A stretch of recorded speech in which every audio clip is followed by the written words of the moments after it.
नमस्कार, बहुत स्वागत है आप सभी का। मैं हूं अंजलि सिंह। आप देख रहे हैं हमारा खास शो तब क्या होगा। आज हम बात करेंगे तलाक, दूसरी शादी और बच्चों के बीच संपत्ति के बंटवारे की। बॉलीवुड की चर्चित अभिनेत्री करिश्मा कपूर के बच्चों और दिवंगत उद्योगपति संजय कपूर की तीसरी पत्नी प्रिया कपूर के बीच 30,000 करोड़ रुपए की संपत्ति विवाद ने एस्टेट प्लानिंग की अहमियत को फिर से सुर्खियों में ला दिया है। आज के शो में हम समझेंगे तलाक के बाद संपत्ति का वारिस कौन होता है और वसीयत पर विवाद हो तो समाधान क्या है और एस्टेट प्लानिंग से ऐसे हालात से कैसे बचा जा सकता है। तो देखिए, आज के शो में हम तमाम बातों का जिक्र गहराई से करने वाले हैं, विस्तार से चर्चा करने वाले हैं। तो पहले ये जान लेते हैं कि आज के शो में हम क्या क्या बातों पर चर्चा करेंगे। तलाक के बाद विवाह और संपत्ति का अधिकार किसका है, ये भी हम आज चर्चा करेंगे अपने इस प्रोग्राम में। साथ ही जानेंगे बच्चों का हक, सौतेली और जैविक दोनों वसीयत में हेराफेरी पर कानून क्या कहता है, ये भी हम जानेंगे कि आखिरकार वसीयत जो होती है उसमें हेराफेरी अगर हो जाती है तो ऐसे में कानून क्या कहता है। क्या करिश्मा के बच्चों को हिस्सा मिलेगा, चूंकि ये भी एक बड़ा सवाल बना हुआ है और जिस पर लगातार डिस्प्यूट जो है वो चल रहा है। एस्टेट प्लानिंग की सही रणनीति क्या है, तो देखिए ये भी हम समझेंगे अपने इस प्रोग्राम में कि आखिरकार एस्टेट प्लानिंग करना है तो क्या सही रणनीति हो सकती है। करिश्मा कपूर के बच्चों ने सौतेली मां प्रिया कपूर पर वसीयत में हेराफेरी का आरोप लगाया है। मामला 30,000 करोड़ रुपए की संपत्ति से जुड़ा है। ये विवाद बताता है कि एस्टेट प्लानिंग की कमी से परिवार में कितनी बड़ी लड़ाई हो सकती है। देश के नामी गिरामी उद्योगपति और सोना कॉम स्टार के प्रमुख संजय कपूर की मौत के बाद उनकी 30,000 करोड़ रुपए की संपत्ति पर विवाद खड़ा हो गया। तलाक के बाद अलग हो चुकी उनकी दूसरी पत्नी करिश्मा कपूर से 2 बच्चे हैं। करिश्मा के बच्चों ने संजय कपूर की संपत्ति में हिस्सा मांगा है। संजय की तीसरी पत्नी प्रिया सचदेव से 1 बेटा है। करिश्मा कपूर के बच्चों ने आरोप लगाया है कि प्रिया ने वसीयत में हेरा फेरी कर पूरी संपत्ति पर कब्जा करने की कोशिश की है। दिल्ली हाई कोर्ट ने प्रिया कपूर से सभी संपत्तियों का ब्यौरा मांगा है। तो आज इसी मुद्दे पर हम गहराई से चर्चा करने वाले हैं और आपको बता देते हैं कि आज हमारे साथ शो में doctor Deepak Jain, founder director next gen estate planning solution. Sir, बहुत स्वागत है आपका। नमस्कार। तो आपको एक बार हम ये बता देते हैं कि जो डॉक्टर जैन हैं वो एस्टेट प्लानिंग और सक्सेशन लॉ के विशेषज्ञ हैं और 20 साल से ज़्यादा का अनुभव रखते हैं और हजारों परिवारों को विवाद रहित संपत्ति बंटवारे का समाधान भी दे चुके हैं। सर, शुरुआत कर लेते हैं प्रोग्राम की और पहला सवाल मेरा आपसे यही रहेगा कि ये जो विवाद बन रहा है करिश्मा कपूर, सर संजय कपूर ने आखिर ऐसी कौन सी गलती कर दी जो उनके परिवार में विवाद की वजह इस समय काफी ज्यादा बन गई है? तो उन्होंने एस्टेट प्लानिंग करी पर पूरी तरह से नहीं करी। सबसे बड़ी प्रॉब्लम ये। अब आप जो प्रॉब्लम है वो 3 जगहों पे। पहला, एक अनरजिस्टर्ड विल है जिससे कि वो उनकी बची हुई प्रॉपर्टी उनकी करंट वाइफ को जा रही है और ये विल अनरजिस्टर्ड है। ये प्रॉब्लम है। दूसरी प्रॉब्लम क्या है कि जो ट्रस्ट में संपत्ति गई और कितनी गई और क्या बच गई, इस पर विवाद है। तो जो clarity of transfer to trust है वो बिल्कुल क्लियर नहीं है। और तीसरा विवाद ये है कि जब आप तलाक देते हैं तो आपकी जो एक्स वाइफ है उनको तो कुछ नहीं मिलता आपके एस्टेट में, पर आपके बच्चों का पूरा अधिकार रहता है अगर आपकी विल प्रूव हो जाए कि विल ठीक नहीं है जो किसी और को दे रही। तो इंटेस्टेट डेथ में जो मैं बार बार कहता हूं कि you can divorce your wife but not your children. आप अपनी पत्नी से तो तलाक ले सकते हो पर अपने बच्चों से तलाक नहीं ले सकते। बच्चे तो आप ही के रहेंगे। तो इस कारण जो करिश्मा कपूर के बच्चे हैं उनको अभी भी अपने फादर के ही बच्चे हैं और अगर फादर की विल नहीं है तो हिंदू सक्सेशन एक्ट के हिसाब से उनका बराबर का राइट है उनकी प्रॉपर्टी में, अगर विल नहीं है तो। इन सब कारणों के कारण ये विवाद उत्पन्न हुआ कि बच्चे अपना अधिकार मांग सकते हैं अगर विल डिस्प्रूव हो जाए। सर, और जैसा कि हम आज जिक्र भी कर रहे हैं कि ऐसा अगर मामला सामने आता है तो उसमें कैसे आपको एस्टेट प्लानिंग करनी है और साथ ही कैसे सावधानियां भी आप बरत सकते हैं। सर, तलाक के बाद पूर्व पत्नी को दिवंगत पति की संपत्ति में हक मिलता है या नहीं मिलता? क्योंकि अभी आप बच्चों का जिक्र कर रहे थे कि बच्चे भले ही तलाक हो जाए लेकिन बच्चे तो रहते हैं और आप इसको दरकिनार नहीं कर सकते, लेकिन क्या पूर्व पत्नी को दिवंगत पति की संपत्ति में हक मिलता है? नहीं, पूर्व पत्नी को अधिकार था जब तक वो पत्नी थी। जैसे वो टाइटल पत्नी का खत्म हुआ तलाक मिलने के बाद, तो उनका इनहेरिटेंस पे कोई राइट नहीं रहता। राइट? तो पूर्व पत्नी का अपने एक्स हस्बैंड की संपत्ति पर कोई अधिकार नहीं रहता अगर वो बिना विल बनाए या विल में उनका नाम ना डाले तो इनटेस्टेट डेथ में, विदाउट विल डेथ में एक्स वाइफ का कोई अधिकार नहीं रहता। हाँ, बच्चों का रहता है अगर उनके पिता ये व्यक्ति ही था जिसकी डेथ हुई। बिल्कुल। तो अगर आप भी कोई भी सवाल देखिए आपके मन में है, आप कोई सवाल अपना पूछना चाहते हैं, तो आप YouTube पर जाकर कमेंट सेक्शन में आप अपना सवाल पूछ सकते हैं। और साथ ही देखिए डिस्क्रिप्शन में डॉक्टर दीपक जैन का जो नंबर है वो भी मेंशन किया हुआ है, आप डायरेक्ट सवाल पूछ सकते हैं। एक बार आप जान लीजिए सवाल पूछने का जो तरीका है वो क्या है। एस्टेट आपको लिखना है, व्हाट्सएप करना है 9354027995। इस पर आपको व्हाट्सएप करना है, अपना सवाल पूछना है। इसके अलावा YouTube के जरिए, जैसा कि हमने पहले भी बताया कि YouTube के जरिए डिस्क्रिप्शन में जो शो है उसी के डिस्क्रिप्शन में हमने नंबर भी मेंशन किया हुआ है डॉक्टर दीपक जैन का, आप डायरेक्ट उनसे संपर्क कर सकते हैं, अपना सवाल पूछ सकते हैं। इसके अलावा और भी प्लेटफॉर्म है द बोनस के, फेसबुक और एक्स हैंडल पर भी सवाल पूछ सकते हैं। सर, चर्चा को आगे बढ़ाते हैं। अगला सवाल मेरा रहेगा कि तलाक के बाद व्यक्ति कितनी बार शादी कर सकता है, कानून क्या कहता है? तो तलाक के बाद नंबर ऑफ मैरिजेस पे तो कोई रोक नहीं है, पर एक बार में आपकी केवल एक ही पत्नी हो सकती है। राइट? तो आप कितनी बार भी शादी करें पर एक बार में एक से ज्यादा पत्नी से आपका विवाह वैध नहीं होता। आप पहली से आपने शादी करी, उससे तलाक हुआ, आपने दूसरी करी, उससे तलाक हुआ, ऐसे करके आप कितनी भी सीरीज, उस पर कोई बार नहीं है। बिल्कुल। तो कितनी भी शादी आप कर सकते हैं, लेकिन आपको ये ध्यान रखना होगा कि आपको पहली पत्नी से तलाक हो जाए, उसी के बाद आप रीमैरिज कर सकते हैं। हिंदू धर्म में सौतेले और जैविक बच्चों के अधिकारों में सर क्या कोई अंतर है? तो अगर आपके बच्चे स्टेप चिल्ड्रन हैं, सौतेले बच्चे हैं, उनका आपकी संपत्ति पर कोई अधिकार नहीं है। हिंदू एक्ट में step children have no rights over the property of step mother और फादर। राइट? तो जब आपने शादी करी उस टाइम जो आपके पार्टनर अब जो नए बने, उनके एग्जिस्टिंग बच्चे हैं, उनका आपकी संपत्ति पे कोई राइट नहीं होगा। उनका राइट केवल अपने पेरेंट्स की संपत्ति पे। बिल्कुल। लेकिन सर, अभी ये जो मामला चल रहा है करिश्मा कपूर का, और काफ़ी ज़्यादा डिस्प्यूट हम इसमें देख रहे हैं। वैसे तो भले ही ये मामला अभी अदालत में हो, लेकिन आपके अनुभव के आधार पर क्या करिश्मा कपूर के बच्चों को संजय कपूर की संपत्ति में हिस्सा मिलेगा? अब आप समझिए विवाद क्या है। जब करिश्मा कपूर और संजय कपूर का डाइवोर्स सेटल हुआ तो संजय कपूर ने जरूर कुछ प्रॉपर्टी, कुछ एसेट्स करिश्मा कपूर को दिए होंगे और उसमें बच्चों के पालन पोषण का पैसा भी गया हो। पर ये जो एग्रीमेंट था ये उन हस्बैंड और वाइफ के बीच में था, बच्चों के बीच में नहीं था। और हस्बैंड और वाइफ, एक्स हस्बैंड और वाइफ अगर आपस में कोई समझौता करते हैं, उसका बच्चों पे लागू होना इम्पॉसिबल है। वो बच्चों के ऊपर नहीं लागू होता। बच्चे अभी भी उनके ही बच्चे हैं और वो इंटेस्टेट सक्सेशन में अगर विल प्रूव नहीं होती सही है, वो उस पर अधिकार मांग सकती है। तो बेसिक विवाद ये है कि कोई कहेगा कि हमने तो उन बच्चों के पैसों का, भरण पोषण का पैसा दे दिया, पर वो पैसा आपका और आपकी एक्स वाइफ के बीच में एग्रीमेंट था, इन बच्चों से उसका कोई लेना देना नहीं था, चाहे इनके भरण पोषण के लिए दिया हो। और इनका राइट अभी भी बना रहा है उस प्रॉपर्टी पे जो उनके पिता छोड़ के गए हैं।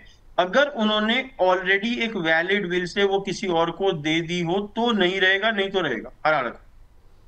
लेकिन सर, जो करिश्मा कपूर के बच्चे हैं उन्होंने प्रिया के पास मौजूद वसीयत को फर्जी बताया है, जो कि जो प्रिया हैं वो जो दावा कर रही हैं उसको अब जो बच्चे हैं वो फर्जी बता रहे हैं। अगर वसीयत पर विवाद हो जाए तो ऐसे में समाधान कैसे निकलता है, इसको किस तरीके से देखें?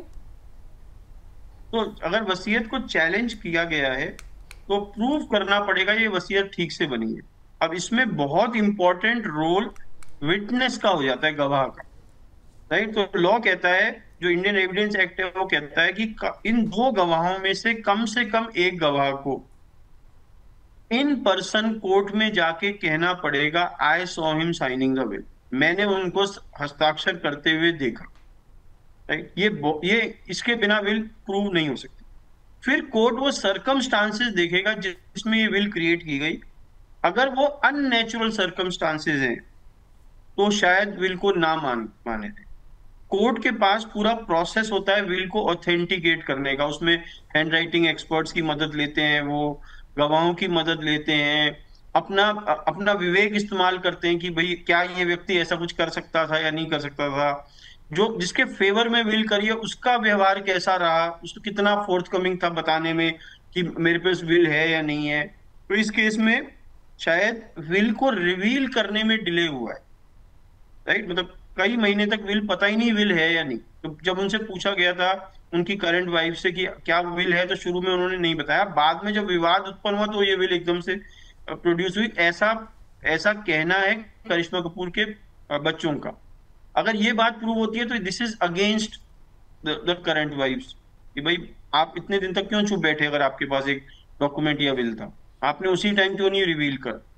तो ये सब चीजें कोर्ट जब देखेगा, उसका संज्ञान लेगा, तो उसके बाद डिसाइड करेगा whether the will is true और फॉल्स। बिल्कुल, और कोर्ट इसमें संज्ञान लेगा, कोर्ट डिसाइड करेगा। लेकिन मान लीजिए ट्रस्ट में अगर संपत्ति डाल दी जाती है तो क्या सर ये विवाद खत्म हो जाएगा? 100%। जो प्रॉपर्टी ट्रस्ट में चली गई वो आपकी विल का पार्ट नहीं रहती, वो ट्रस्ट डीड से कंट्रोल होगी। अब अगर इसमें जितनी प्रॉपर्टियां ट्रस्ट में चली गई हैं उस पर कोई विवाद नहीं है, फिर तो ट्रस्ट के रूल्स तय करेंगे किसको क्या मिलेगा। पर जो संपत्ति ट्रस्ट में नहीं गई वो दो तरीके से डिस्ट्रीब्यूट हो सकती है, या तो विल या विल के ना रहने पर as per the succession law. अब अगर मैं प्रूव कर देता हूं विल नहीं ठीक है तो ये संपत्ति बिना विल की हो जाएगी। बिना विल की संपत्ति में एक हिंदू पुरुष के लीगल हेयर्स कौन होते हैं? उसकी मदर, उसकी वाइफ, करंट वाइफ और उसके सारे बच्चे, चाहे वो प्रीवियस वाइफ से है, करंट वाइफ से, अगर वो बायोलॉजिकल फादर है या अडॉप्ट किया हुआ कोई बच्चा, वो सारे उसके कानूनी रूप से उत्तराधिकारी हैं और इन सब में बराबर बांट दी जाएगी, राइट। यही लॉ। बिल्कुल, तो ये लॉ है। और अभी जो डिस्प्यूट चल रहा है जिसमें डॉक्टर जैन भी बता रहे हैं कि अगर मान लीजिए ट्रस्ट में चली जाती है संपत्ति तो विवाद खत्म हो सकता है। एस्टेट प्लानिंग ना होने से परिवार को कौन कौन सी मुश्किलें डॉक्टर जैन झेलनी पड़ती हैं? सबसे बड़ी मुश्किल तो विवाद है, राइट। मेरे बच्चों को जो टाइम अपनी संपत्ति बनाने में खर्च करना था वो मेरी प्रॉपर एस्टेट प्लानिंग के ना होने के कारण वो मेरी संपत्ति के लिए लड़ रहे। तो मैंने अच्छी एस्टेट प्लानिंग ना कर उनका भविष्य में एक प्रॉब्लम क्रिएट करके जा रहा हूं। दूसरा, बहुत बार ये देखा गया है जब प्रॉपर एस्टेट प्लानिंग नहीं होती तो परिवार को ये पता ही नहीं चलता इस व्यक्ति के पास क्या क्या है, और ये बहुत सारी संपत्ति अनक्लेम्ड रह जाती है, ये किसी को भी नहीं मिली। क्योंकि ये बताना भी जरूरी है कि मेरे पास क्या क्या है और मैं अपने बाद ये क्या क्या को किस किस को देके जा रहा हूं, और ये बिल्कुल एक ऐसे सिस्टम से देके जाना चाहिए कि आपस में विवाद ना हो।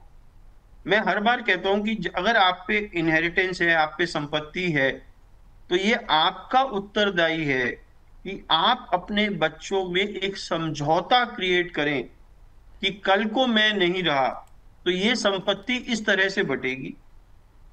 और ये समझौता आपके जीवित रहते ही क्रिएट होना चाहिए। आपकी मृत्यु के बाद ये समझौता क्रिएट करना नियरली इम्पॉसिबल है। मेरे पास बहुत सारे पेरेंट्स आते हैं जो मुझसे कहते हैं कि हमने अपने बच्चों को इतने अच्छे संस्कार दिए हैं, इतनी अच्छी शिक्षा दी है, इतने अच्छे से पाला है कि वो तो हमारी संपत्ति के लिए कभी लड़ाई नहीं करी। और इन पेरेंट्स से मैं हमेशा एक क्वेश्चन पूछता हूँ, जब आपके बच्चे छोटे थे और आप उनके लिए खिलौने लेके आए, क्या वो उन खिलौनों के लिए लड़े? और जिन बच्चों से आपके जीवित रहते हुए अपने खिलौने नहीं बांटे गए, क्या आपको लगता है आपकी मृत्यु के बाद आपकी छोड़ी हुई संपत्ति को बांट पाएंगे बिना विवाद के? तो आपको एग्रीमेंट एज्यूम करके नहीं चलना है, आपको ये मान कर नहीं चलना है कि मेरे बाद विवाद नहीं होगा। आपको इस जीवन में उस विवाद को ना होने का कारण बनना है। आपको वो एग्रीमेंट क्रिएट करना है, अपने बच्चों में समझौता क्रिएट करना है कि मैं अपनी संपत्ति इस तरह से ट्रांसफर करना चाहता हूं, इसको ये मिलेगा, इसको ये मिलेगा, और ये समझौता मैं अभी कराना चाहता हूं तुम्हारे बीच। ये जो समझौता है ये बहुत इंपॉर्टेंट चीज है। क्यों? क्योंकि अगर आपके बच्चे लड़ते हैं आपकी संपत्ति के लिए, तो सबसे बड़ी जो उनका नुकसान है वो है रिलेशनशिप बिटवीन सिबलिंग्स। भाई बहन, भाई और भाई में झगड़े से उनके आपस के संबंध खराब हो जाते हैं, और ये जो संबंध है उनके, यही उनका सबसे बड़ा एसेट है, यही उनकी सबसे बड़ी संपत्ति है, जो कि आपके कुछ ना करने के कारण खराब हुए। अगर आपके बच्चे आपके बाद लड़ते हैं आपकी संपत्ति को, तो इसके उत्तरदायी आप हैं, बच्चे नहीं हैं, क्योंकि आपने वो नहीं किया जो आपको करके जाना चाहिए था। जी, लेकिन सर अगर मान लीजिए ऐसी गलती हो जाती है, अगर कोई भी पेरेंट इस तरीके से अपने जीवित रहते हुए एग्रीमेंट नहीं बनाते हैं, समझौता नहीं होता है, सामने ये सारी चीज़ें नहीं आती हैं, और उसके बाद जब वो गुजर जाते हैं और आपस में डिस्प्यूट होता है, तब फिर क्या जो सॉल्यूशन है उसका हम देखते हैं, फिर क्या किस तरीके से सॉल्यूशन निकलता है? सॉल्यूशन कैसे निकलेगा? वहां पे आप उनमें से एक जना कोर्ट जाएगा या सारे कोर्ट जाएंगे और कोर्ट को कहेंगे सॉल्यूशन निकालो। अब प्रॉब्लम क्या है, कोर्ट का जो सॉल्यूशन है वो कॉस्टली है, उसका खर्चा है, वकीलों का खर्चा है, कोर्ट फीस का खर्चा है, और खर्चा खाली पैसों का नहीं है, वो जो टाइम खराब हो रहा है ना बच्चों का, वो भी तो एक खर्चा है।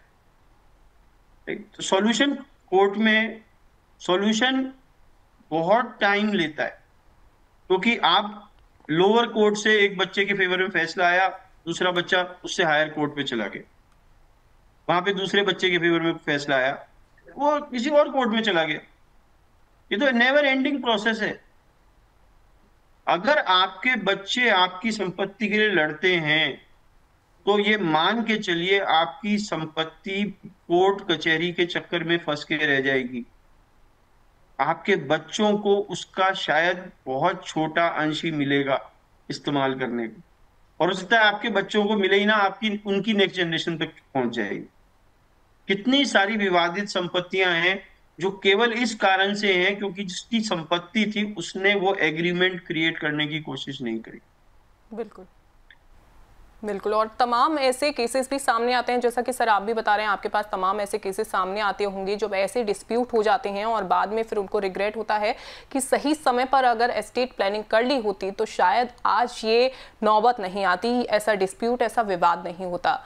सर मैं लौटूंगी आपके पास, और एक बार हम देख लेते हैं कि तमाम ऐसे जो दर्शक हैं हमारा शो देखते हैं उनके बहुत सारे सवाल भी आ जाते हैं, लेकिन उससे पहले आपको हम ये बता देते हैं कि अगर आपके मन में कोई सवाल है तो आप अपना सवाल कैसे पूछ सकते हैं। देखिए बहुत आसान सा तरीका है अपना सवाल पूछने का, हमारे शो से जुड़ने का। आपको बस करना ये है कि आपको एस्टेट लिखना है और आपको अपना सवाल जो आपके जहन में है, आपके मन में है, उसे आप व्हाट्सएप कर देना है 9354027995। 5 इस नंबर पर आपको अपना सवाल व्हाट्सएप करना है। इसके अलावा आप यूट्यूब के जरिए, फेसबुक के जरिए, एक्स हैंडल के जरिए भी आप जुड़ सकते हैं। और देखिए यूट्यूब के जरिए तो बहुत आसान है अपना सवाल पूछना और साथ ही डॉक्टर जैन से जुड़ना, जो कि बहुत ही बेहतरीन तरीके से आपको ये बताएंगे कि आखिरकार एस्टेट प्लानिंग जरूरी क्यों है, और आपके मन में जो भी सवाल है वो आप डॉक्टर जैन से पूछ सकते हैं। और हमारे शो के डिस्क्रिप्शन में नंबर भी मेंशन हमने किया हुआ है, आप डायरेक्ट उनसे कांटेक्ट कर सकते हैं।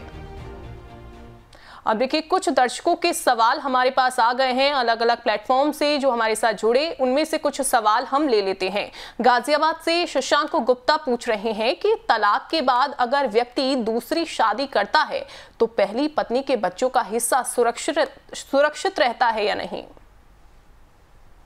पहली पत्नी के बच्चों का, अगर ये पहले बच्चे आपसे हैं, आप इनके पेरेंट्स हैं, तो इनका हिस्सा सुरक्षित रहता है। हाँ, अगर ये बच्चे किसी और फादर के हैं तो इनका कोई हिस्सा नहीं। तो मैं इस क्वेश्चन में एज्यूम कर रहा हूँ कि ये जो बच्चे हैं ये आप ही के हैं, आपकी दूसरी शादी हुई है, तो आप पूछ रहे हैं जो पहली पत्नी से मेरे बच्चे हैं क्या उनका हिस्सा सुरक्षित है? बिल्कुल सुरक्षित है। अगर आपकी डेथ बिना विल बनाए हो जाती है तो इनको बराबर का हिस्सा मिलेगा। हाँ, अगर आप विल से किसी और को दे देते हैं तो शायद उनको हिस्सा नहीं मिलेगा। उसमें भी एक डिपेंडेंसी एक्ट है। अगर कोई व्यक्ति आप पे डिपेंडेंट है और आप उसको बिना संपत्ति के छोड़ दें तो वो कोर्ट में जाकर अपनी डिपेंडेंसी के लिए आपकी संपत्ति में से पैसे मांग सकते हैं। एक और सवाल ले लेते हैं। जयपुर से पूजा चौहान सर पूछ रही हैं कि क्या वसीयत को कोर्ट में चुनौती दी जा सकती है अगर उसमें हेराफेरी का शक हो तो ऐसी कोई वसीयत नहीं बनी जिसको चैलेंज करना impossible. Will by nature can be challenge. Will में बेसिकली हर एक विल दुनिया में कैसे भी बनाओ आप उसे चैलेंज कर सकते हो। हाँ, चैलेंज करने के चांस कम करे जा सकते हैं अगर वो प्रॉपरली ड्राफ्टेड हो, प्रॉपरली रजिस्टर्ड हो, गवाह अच्छे से चूज करे गए हों, गवाही देने के लिए तैयार हो कोर्ट में, तो उसका चैलेंज का चांस कम हो गया।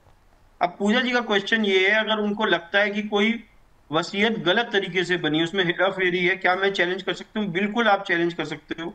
आप कोर्ट में जाकर केस फाइल कर सकते हो कि मुझे लगता है इस विल में ये कमियां हैं, इसकी वजह से ये विल वैध नहीं है, और कोर्ट आपकी केस को लेगा, उसकी जांच पड़ताल करेगा, जो इंटरेस्टेड पार्टीज है उनकी गवाही लेगा, उनके बयान लेगा, उनका क्रॉस एग्जामिन करेंगे आपके वकील, और बाद में फिर कोर्ट अपना निर्णय देगा क्या उन्हें लगता है कि ये वसीयत सही से बनी है या नहीं।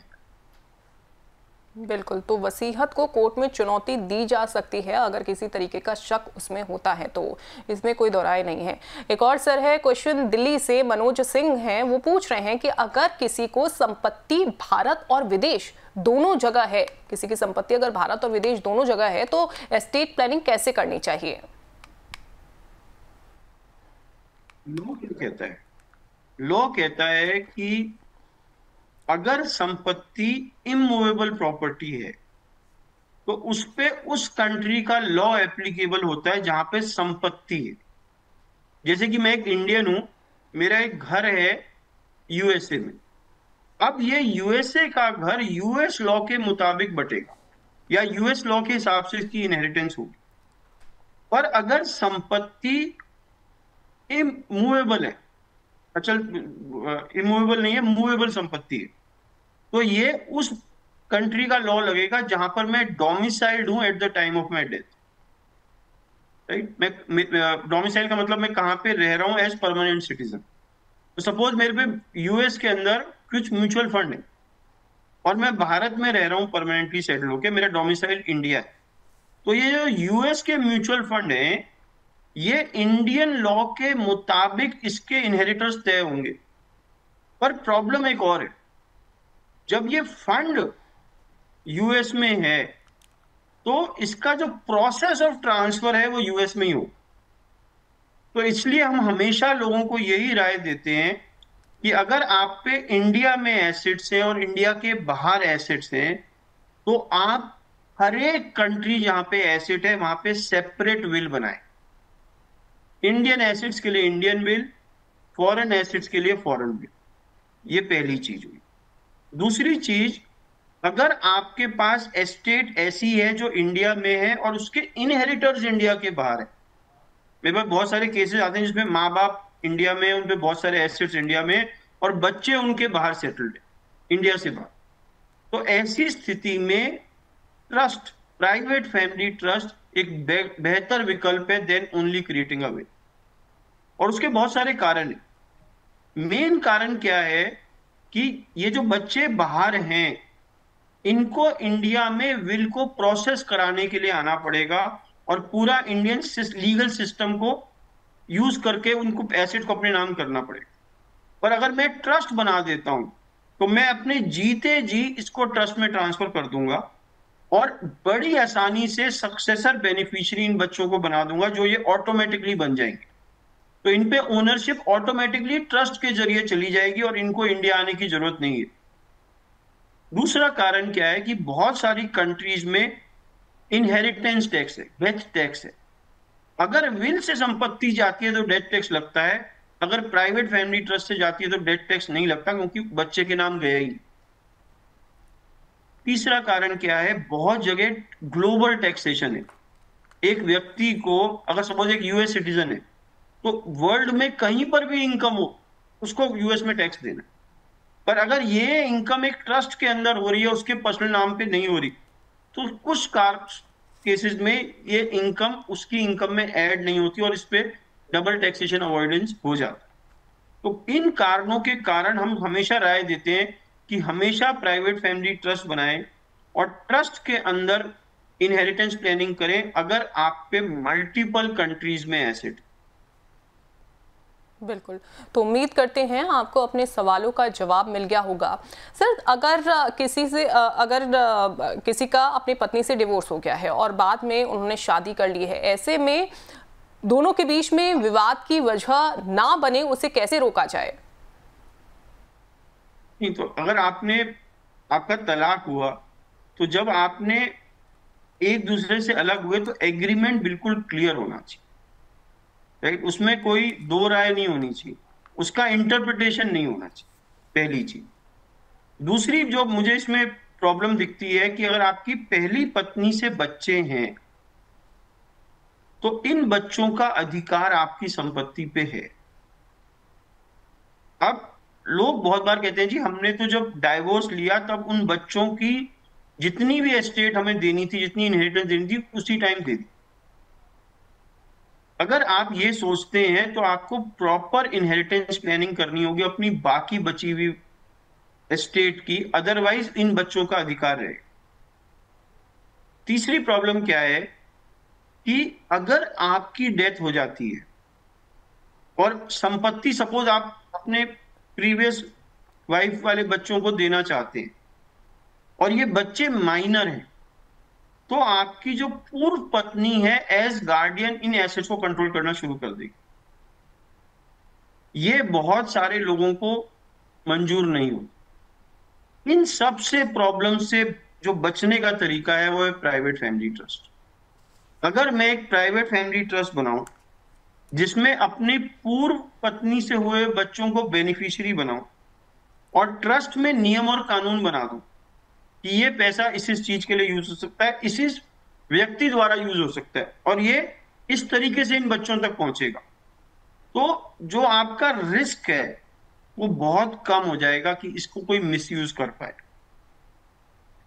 तो अगर मैं बात करूं inheritance planning for previous spouses, तो उसमें भी trust can be a very good way.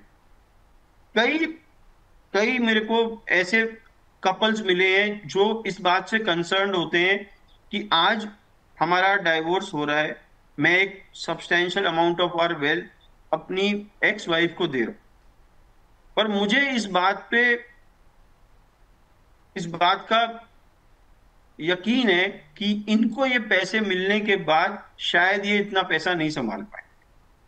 तो ऐसी स्थिति में हम क्या कह सकते हैं कि मैं अपने प्रीवियस वाइफ के फेवर में एक ट्रस्ट बनाकर वो पैसा उस ट्रस्ट में जमा करूं और यही एग्री करें। तो बहुत सारे तरीके से हम इंश्योर कर सकते हैं कि जो इनहेरिटेंस है, जो आप आप जो अपने प्रीवियस स्पाउस को पैसे दे रहे हैं या प्रीवियस स्पाउस के बच्चों को पैसे दे रहे हैं, उस पे आप कोई टर्म्स एंड कंडीशन और कंट्रोल लगाएं, जिससे कि ये संपत्ति उनके लिए सुरक्षित रहे आने वाले टाइम के लिए। बिल्कुल। और सर क्या ये कंडीशन तब भी लागू होती है जब डिवोर्स के बाद दूसरी शादी कर लेते हैं और उसके बाद जब प्रेजेंट में जो पत्नी है, करंट जो वाइफ है, तो ऐसी सिचुएशन ना बने तब भी क्या फैमिली जो प्राइवेट फैमिली जो ट्रस्ट है उसकी जो बात कर रहे हैं वो भी उसी टाइम करना चाहिए? तो अगर मैं करिश्मा कपूर वाले केस में ही जाऊं, अगर वो संजय कपूर अपने लाइफ में एक ट्रस्ट बनाते और उस ट्रस्ट में जो भी उनको करिश्मा कपूर के बच्चों को पैसे देने हैं उसमें डालते, तो ये करंट वाइफ के परव्यू से बाहर हो जाते पैसे, क्योंकि ट्रस्ट के अंदर जो पैसा है वो मेरी एस्टेट है ही नहीं, वो अब ट्रस्ट की एस्टेट है, तो वो करंट वाइफ के अधिकार में ही नहीं होता वो पैसा, और जो मैंने उस ट्रस्ट डीड में लिखा है उसी में वही होता है इस संपत्ति के लिए।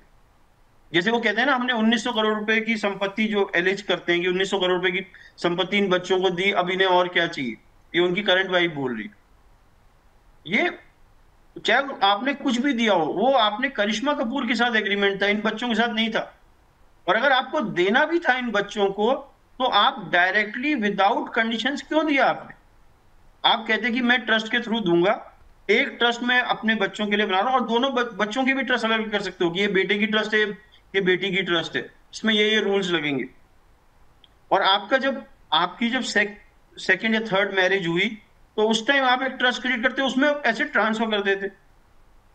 जो ऐसे ट्रस्ट में चला गया वो आपकी एस्टेट का पार्ट, वो अब ट्रस्ट डीड का पार्ट है और ट्रस्ट डीड ही उसको निर्देशित करेगी। आपकी विल या आपकी इनहेरिटेंस के लॉज उस पर लागू नहीं होते। जी सर, बच्चों का हिस्सा सुरक्षित रखने के लिए कौन सी ऐसे कदम है जो उठाने चाहिए? क्या वो ट्रस्ट ही है जिसके जरिए बच्चों का हिस्सा सुरक्षित रखा जा सकता है या और भी कोई तरीका है? नहीं, अब जब हम बच्चों की बात करते हैं तो एक तो मुझे उनकी फिजिकल कस्टडी का ध्यान रखना कि इनका पालन पोषण कैसे होगा, कौन उनको अपने पास रखेगा, राइट। अब आप सपोज आप एक सेपरेटेड कपल है, राइट, और बच्चों की कस्टडी आपकी एक्स वाइफ के पास, बाई चांस आपकी एक्स वाइफ को कुछ हो जाता है, अब क्या होगा? अब एज नेचुरल गार्डियन तो बच्चे आपकी कस्टडी में आने चाहिए ना। सपोज आप दोनों को कुछ हो जाता है, आपकी एक्स वाइफ और आप, तो बच्चों की कस्टडी किसके पास जाएगी? ये चीजें आपको आज तय करनी है और इसके लिए कानूनी प्रावधान बने हुए हैं। आप अगर लेटर ऑफ गार्डियनशिप बनाएंगे तो जिसके फेवर में लेटर ऑफ गार्डियनशिप होगा उसको कस्टडी मिल जाएगी। तो बात केवल संपत्ति की नहीं है, संपत्ति से इंपॉर्टेंट क्या है? Physical custody of the child, physical wellbeing of the child, ठीक। अब जहां तक संपत्ति की बात है, मैं हमेशा कहता हूं trust is always a better way. तो आप एक माइनर बेनिफिशियरी ट्रस्ट बनाएं और कोशिश करें जितने बच्चे हैं उतनी ही ट्रस्ट बनाएं, क्योंकि अगर आपके दो बच्चे आप बड़े होकर सेम घर में नहीं रह सकते तो सेम ट्रस्ट में कैसे रहेंगे बिना लड़े, राइट। तो कोशिश करें उनकी ट्रस्ट भी अलग अलग हो, बेटे की ट्रस्ट अलग, बड़े बेटे की अलग, बेटी की अलग, सब अपनी अपनी ट्रस्ट चला रहे हैं और ट्रस्ट के अंदर अपनी संपत्ति को यूज कर रहे हैं, तो उससे विवाद के चांस कम हो जाएंगे।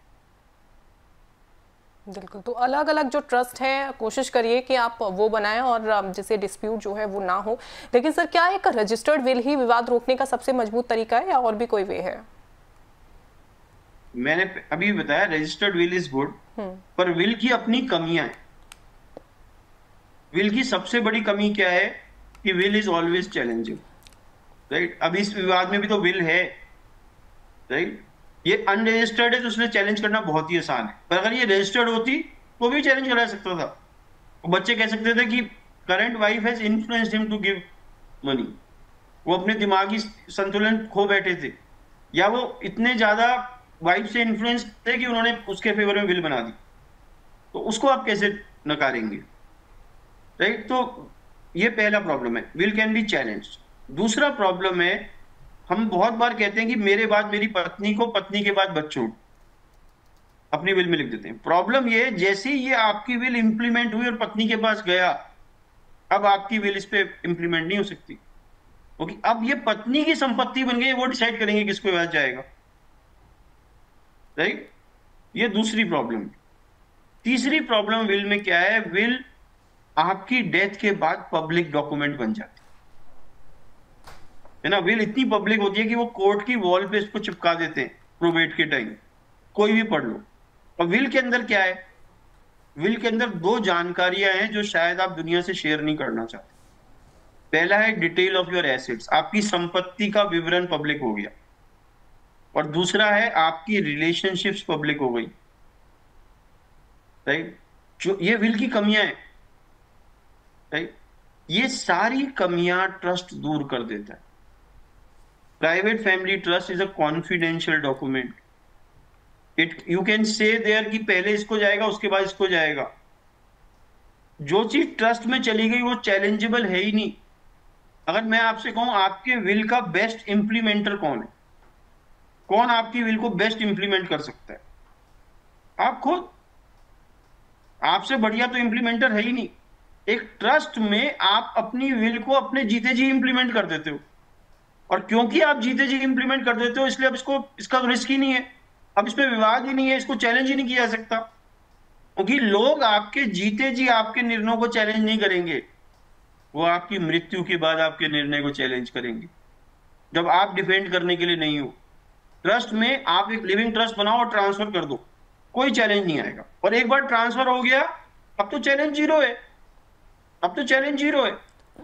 तो आप प्रॉपर एस्टेट प्लानिंग के प्रिंसिपल्स यूज कर अपनी इनहेरिटेंस को सुनिश्चित कर सकते हो कि ये सही टाइम पे सही व्यक्ति पे सही तरह से पहुंचे। बिल्कुल सर, कुछ सवाल हम ले लेते हैं, लेकिन उससे पहले हम ये बता देते हैं कि अगर आपको हमारे इस शो में जुड़ना है और सवाल अपने पूछने हैं तो आप कैसे सवाल पूछ सकते हैं। देखिए बहुत आसान सा तरीका है, और हमारा खास शो है तब क्या होगा, उसमें अगर आप सवाल पूछना चाहते हैं तो देखिए आपको करना बस इतना है कि आपको एस्टेट लिखना है और व्हाट्सएप कर देना है 9354027995। इस नंबर पर आपको अपना सवाल भेज देना है। इसके अलावा आप YouTube के जरिए, Facebook के जरिए, एक्स हैंडल के जरिए भी आप अपना सवाल भेज सकते हैं। और अगर डायरेक्ट आपको डॉक्टर जैन से कांटेक्ट करना है, उनसे अपना सवाल पूछना है, तो जो हमारा प्रोग्राम है उसके डिस्क्रिप्शन में हमने उनका नंबर भी मेंशन किया हुआ है, आप डायरेक्ट उनसे अपना सवाल पूछ सकते हैं। सुनील मोरे मुंबई से सवाल पूछ रहे हैं कि अगर वसीयत नहीं बनी हो तो संपत्ति का बंटवारा कैसे होता है। तो सुनील जी ये डिपेंड करता है आपका रिलीजन क्या है। तो इंडिया में जो सक्सेशन लॉज हैं वो रिलीजन बेस्ड है। अगर आप एक हिंदू हैं तो ये हिंदू सक्सेशन एक्ट 1956 के हिसाब से डिस्ट्रीब्यूट होगा। अगर आप एक मुस्लिम हैं तो मुस्लिम सक्सेशन एक्ट 1937 के हिसाब से डिस्ट्रीब्यूट हो। अगर आप एक क्रिश्चियन हैं तो ये इंडियन सक्सेशन एक्ट 1925 के हिसाब से डिस्ट्रीब्यूट हो। और बाई चांस अगर आप गोवा में रहते हैं तो ये किसी इंडियन एक्ट के हिसाब से डिस्ट्रीब्यूट नहीं होगी, ये पोर्चुगीज फैमिली एक्ट जिसको हमने गोवन सिविल कोड में कन्वर्ट कर लिया है उसके हिसाब से डिस्ट्रीब्यूट हो। अब आपका क्वेश्चन ये है कि मैं एक हिंदू हूं, मैंने वसीयत नहीं बनाई, मेरे लीगल हेयर्स कौन? तो मैं बता रहा हूं, आप नोट कर सकते हैं। सबसे ऊपर अपनी मदर का नाम लिखें इफ शी इज अलाइव।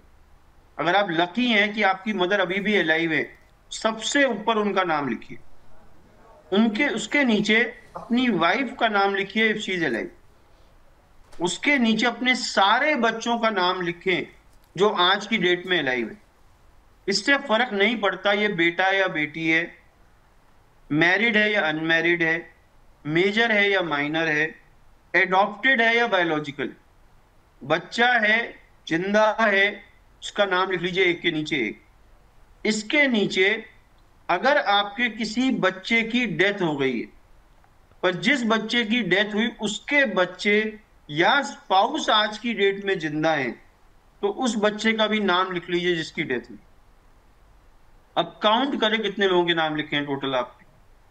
आपकी संपत्ति इन सब में बराबर बांट दी जाएगी। यही Hindu succession act 1956 for a Hindu male है।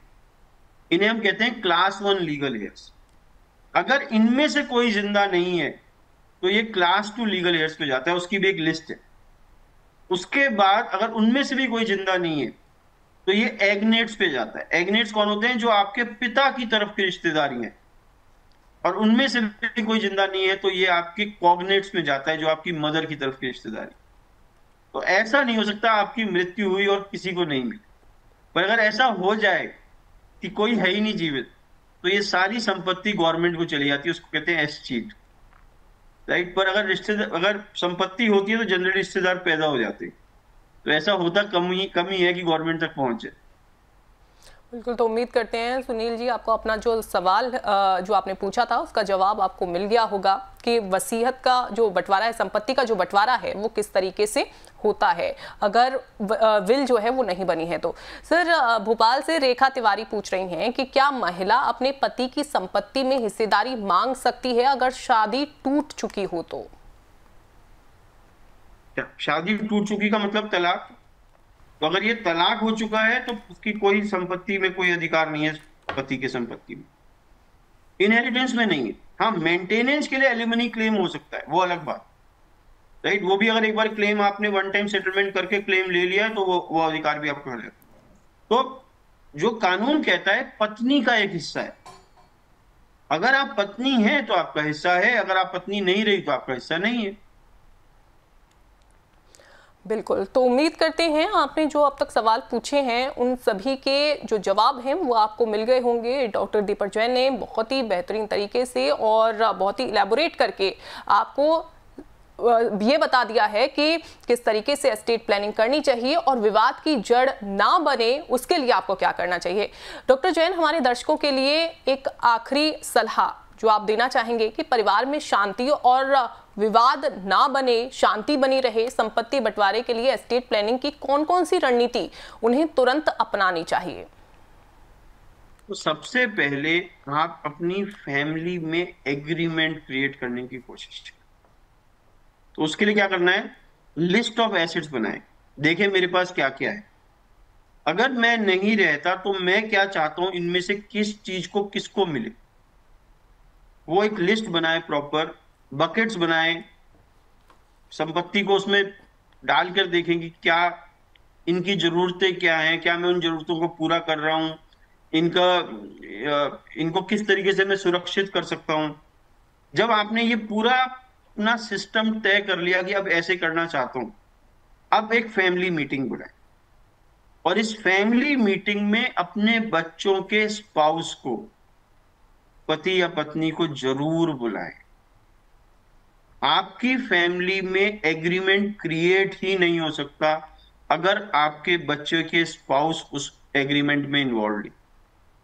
आपके बच्चों के जो स्पाउसेज हैं वो 50% ह्यूमन कैपिटल है फैमिली की, और उनके अगेंस्ट कोई एग्रीमेंट सरवाइव नहीं कर सकता। अब जब आपने ये मीटिंग बुलाई तो खुल के बोलिए कि मैं ऐसा ऐसा करना चाहता हूं, अगर किसी का कोई सुझाव है तो मुझे अभी बोल दे, नहीं तो मैं ये करने वाला, राइट। अगर किसी को आपत्ति है, ये वर्ड नहीं बोलना है, क्या बोलना है? अगर किसी का कोई सुझाव है तो मुझे बता, राइट। अब दिल के अरमान बाहर आएंगे, है ना। हजारों ख्वाहिशें ऐसी, हर ख्वाहिश पे दम निकले, बहुत निकले मेरे अरमान फिर भी कम निकले। तो अब वाली सिचुएशन क्रिएट हो। अब आपको पता चल जाएगा कि आपके बच्चों को आपसे क्या उम्मीद है। इनमें से कुछ उम्मीदें ऐसी होंगी जो आप पूरा कर सकते हैं, कुछ पहलू ऐसे होंगे जो आपने नहीं सोचे होंगे। क्योंकि जब एक व्यक्ति सोचता है, 5 सोचते हैं, तो फर्क, देर अलग अलग तरीके के पहलू आए। जो आप कर सकते हैं बिल्कुल ओपनली बताएं, मैं ये करके जा रहा हूं, बाकी चीजें मैं नहीं कर सकता इस समय, अगर फ्यूचर में कभी कर सका तो मैं कर। अब क्योंकि ये बात आपके मुंह से निकली है, आपके बच्चों में इसकी एक्सेप्टेंस ज्यादा हाई है, राइट। मैं बार बार अपने सेशंस में भी ये बात बोलता हूं कि मैंने अलग अलग कंट्रीज में के लोगों के साथ काम किया है। मैं आपको एक बात बिल्कुल गारंटी से बता सकता हूं, इंडियन बच्चों से बेटर बच्चे दुनिया में है ही नहीं, राइट। हम वो वाले बच्चे हैं जो माँ बाप की सही बात भी सुन लेते हैं और गलत को भी स्वीकार कर लेते हैं। ये और कंट्रीज में बहुत मुश्किल से मिलता है। पर हमारे यहाँ प्रॉब्लम क्या है? कम्युनिकेशन की प्रॉब्लम। माँ बाप जीवित रहते हुए वो बातें बच्चों से नहीं करते और बच्चे के लिए वो सरप्राइज होता है। दूसरी बात मैं बताना चाहता हूँ कि बहुत सारे केसेस में मैंने देखा है जो विवाद है ना, वो पैसों को लेकर है ही नहीं। एक बच्चे को लगता है मेरे साथ हमेशा अन्याय हो और दूसरे का फेवर किया जाता। तो लड़ाई किस बात की है? कि मुझे उतना प्यार नहीं करते आप। अगर पेरेंट्स खाली बच्चे को कह दे मैं तुमसे उतना ही प्यार करता हूं जितना दूसरे से करता हूं, हो सकता है ज्यादा ही करता हूँ, तो उसकी एक्सेप्टेंस बढ़ जाती। मैं तुम्हारे भाई को शायद ज्यादा संपत्ति इसलिए दे रहा हूं क्योंकि उसको जरूरत ज्यादा है और तुम्हें जरूरत कम है। पर अगर प्यार पूछोगे, मैं तुमसे ज्यादा प्यार करता हूँ, शायद उससे तुमसे कम ही करता हूँ, पर क्योंकि उसकी जरूरत ज्यादा है इसलिए मैं ज्यादा देके जा रहा हूं। और मैं वो स्थिति नहीं आने देना चाहता अपने जीवन में जहां मुझे तुम्हें ज्यादा देना पड़े क्योंकि तुम लाइफ में इतने सक्सेसफुल नहीं हो। कितनी पावरफुल स्टेटमेंट। पर पेरेंट्स क्या ये बोल के जाते हैं? क्या पेरेंट्स अपनी संपत्ति से पीस क्रिएट करके जाते हैं या विवाद क्रिएट करके जाते हैं? ये बहुत बड़ा क्वेश्चन है जो पेरेंट्स को अपने आप से पूछना चाहिए। बिल्कुल। और आपकी बात मुझे बहुत अच्छी लगी सर, कि आपने बताया कि कम्युनिकेशन जो गैप होता है पेरेंट्स का और बच्चों का, दोनों में होता ही नहीं है। और कई बार ऐसा होता है कि बाद में यही विवाद की जो जड़ है वो बन जाते हैं और जो सिबलिंग्स के जो रिलेशन है कई बार वो भी ख़राब हो जाते हैं। तो कोशिश आप यही करें कि सही समय पर आपको एस्टेट प्लानिंग करनी है, अगर आपने अभी तक नहीं की है। और जो डॉक्टर जैन ने आपको सलाह दी है उस सलाह को आपको मानना भी है और साथ ही बातों का जरूर ध्यान रखना है ताकि आपके घर में किसी भी तरीके का विवाद ना बने और शांति बनी रहे। सर बहुत शुक्रिया अपना कीमती समय देने के लिए।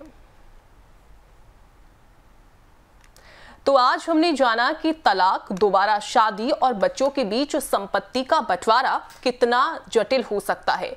करिश्मा, संजय विवाद जैसे केस में हमें यही सीखने को मिलता है कि सही एस्टेट प्लानिंग न सिर्फ संपत्ति बचाती है बल्कि परिवार की शांति भी बनाए रखती है। याद रखिए, समय पर सही कदम उठाना ही तब क्या होगा का जवाब है।